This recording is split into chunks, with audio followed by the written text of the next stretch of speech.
Here you have Mr. Knightley and Emma talking about Frank Churchill and his not coming.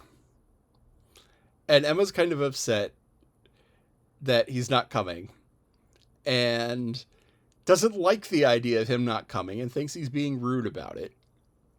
But she's unwilling to admit that to Mr. Knightley. And the two of them have this sort of real butting heads thing going. They always disagree with each other, which is a very common trope in rom-coms, romantic comedies, where it's like, oh, they always argue, they always fight. You see this, the shop around the corner. You've got mail. 2 weeks. All of these, all of these romantic comedies. A lot of them start out with the male lead and the female lead being angry and upset, or being angry at each other and disagreeing on everything. And sometimes it's legitimate things, and sometimes it's just sort of silly things manufactured to have an argument. But here we have them disagreeing. Here we have them disagreeing, where Emma's standing up for Frank Churchill because she likes to think the best of people. And Mr. Knightley is like, no, no, he is not shown that he is a good person by his behavior. And, it's one of those things. It's like, respect your parents, respect your elders, do what you say you're going to do. These are manly virtues. And Mr. Knightley is like a John Wayne. He is a man's man. He is a man of his word. He's a man of honor. And he would fight and do what's right no matter what. And Emma's like, oh, you don't understand his situation. He's so used to being doted upon. And if he were to go against his aunt and uncle, they would cut him off and then he would have nothing. And Mr. Knightley is of the opinion that he would have his honor and they would respect him for his honor. Now, sadly, a lot of these virtues, these virtues of keeping your word, of working hard, of knuckling down, of standing up for family, are falling by the wayside in our society. And a lot of people say that's one of the big reasons why our society is crumbling. And, it's like faithful in little, faithful in much. So, if you do the little things, if you put your shopping cart back, if you see a piece of trash next to the trash can, you pick it up and you put it in. These are things that you don't have to do, but it makes the world a better place. If you visit your parents, if you visit old people who are sick, if you do a good job at your work, if you put your best effort into your homework and really make an effort and work to be a better person, these are things that improve the world. And Mr. Knightley is like, these are things that you have to do. In a lot of ways, he's very rigid about this, and that's probably a good thing. That we need more people who are like, you need to do the right thing, that honor is an important thing. Now, Emma kind of feels this, but she's more willing to give people grace. And giving people grace is a good thing up to a point. And Mr. Knightley is willing to give him slack, give Frank Churchill slack, if he shows that, he is not totally worthless. And these are very, very English things. This was like the keystone of a lot of Shakespeare. Kipling was on and on and on about this. So Kipling was the turn of the 20th century. He was in the 1900s. Shakespeare was in the 1500s. And I mean, this is the type of thing that defined England for a very, very long time. The sense of honor, the sense of doing what's right, the standing for your family, um, the sense of honor and doing what's right, um, and that justice is a thing, that honor is a thing, and that keeping your word is a thing, and that these are important things. Now, there was something else where, uh, Emma was like, "Oh, it should be so nice for Mr. and Mrs. Weston if Frank Churchill came." Is and Mr. Knightley's like, "Yeah," and I bet he's a great guy to talk to. And Mr. Knightley's like, No, no, he can't be a master of all this conversation. Can't know all of these things. The thing is that it's really you.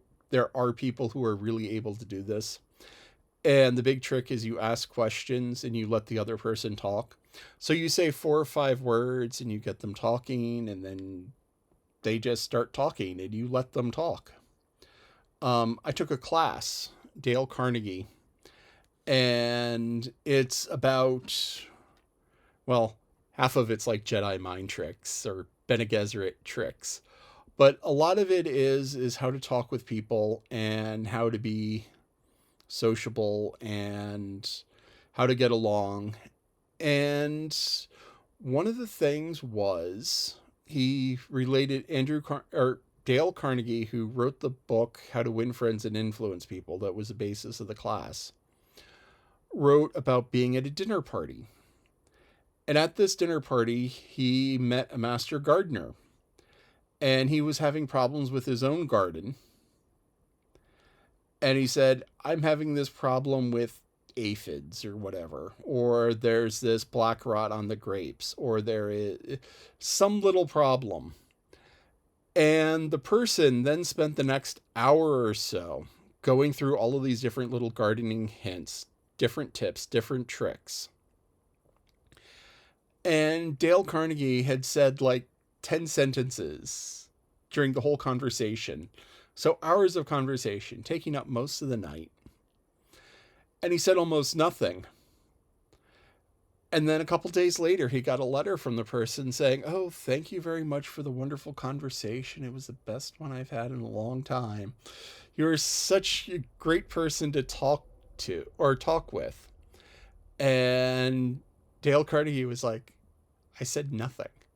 I just stood there while you told me about your begonias." And that's kind of one of the tricks. So if you master that trick, it's like you find an inn and you let people talk. All of a sudden, you are the greatest conversationalist.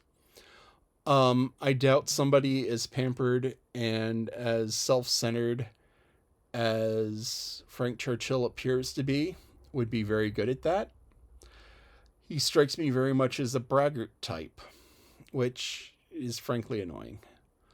At least to me. There are some people who like hero worshipping, and so if they find someone who has great accomplishments and huge stacks of cash is sometimes often considered a great accomplishment, they do this hero worship thing where the person just talks about themselves and they just listen. It's like, "Oh, you're so wonderful."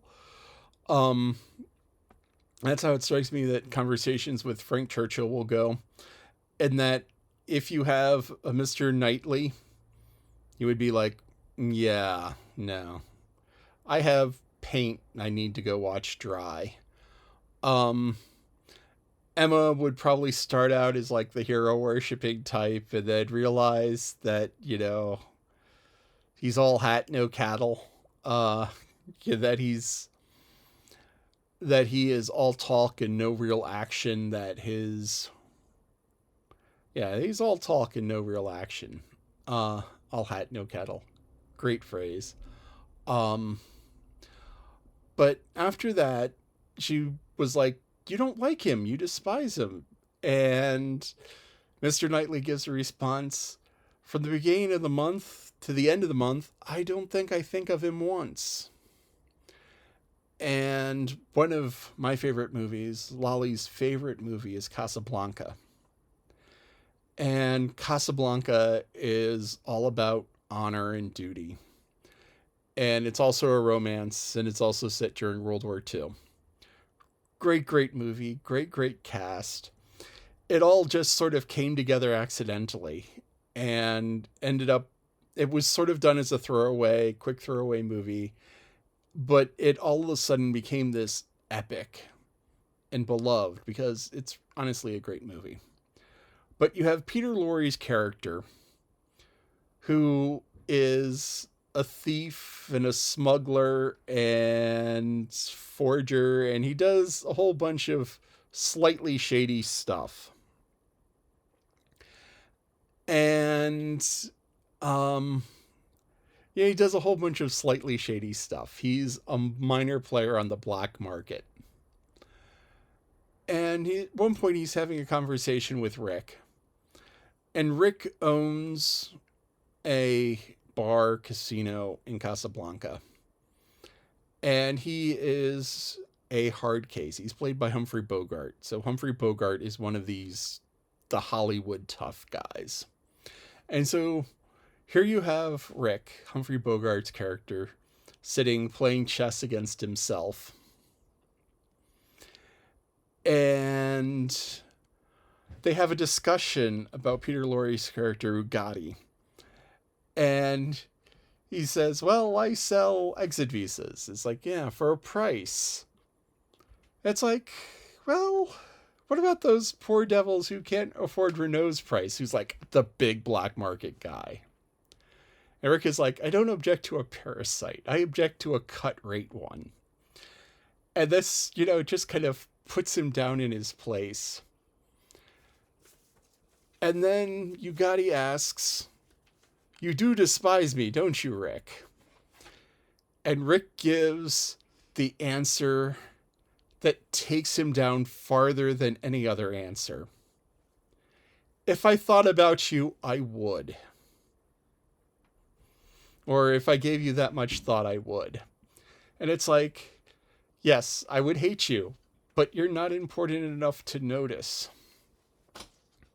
And there's a meme going around very much like that, where you have two guys in an elevator. And I think it's taken from Mad Men, a TV show. And one of the guys is smaller and less heroic and looks downtrodden. And he says to the other guy, I feel sorry for you. And the other guy, this businessman wearing a 3-piece suit like armor, with a stern expression, looking straight ahead, says, I don't think about you. And that is in a lot of ways the sharpest blow that you can deliver to somebody. It's like, no, I don't think about you. You're not important enough for me to even hate. Anyway, Rowan, I think about you a lot and I love you. And I hope you enjoy these videos.